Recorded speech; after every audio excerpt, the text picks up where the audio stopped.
Deməli, pasiyentimizin burun ara kəsməsi kəskin şəkildə əyilərək sağ tərəf burun girəcəyini, burun boşluğunun girəcəyini tutur. Göründüyü kimi subluksasiya var və sol tərəfdə də yenə əyilərək sol tərəfi tutur.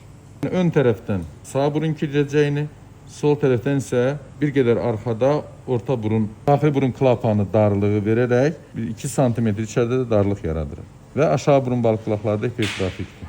Biz görürük ki, burun sola doğru əyilib, burun ara kəsməsi isə sağa doğru çıxıbdır.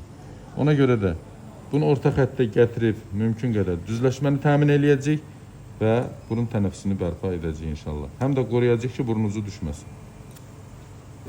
Göründüyü kimi burun ara kəsməsi orta xəttə gəldi, burun da orta xəttədir, burun ucu düşmür artıq və burun tənəffüsü bərpa oldu hər iki tərəfdən, eyni zamanda qoruyucu əməliyyat etdik.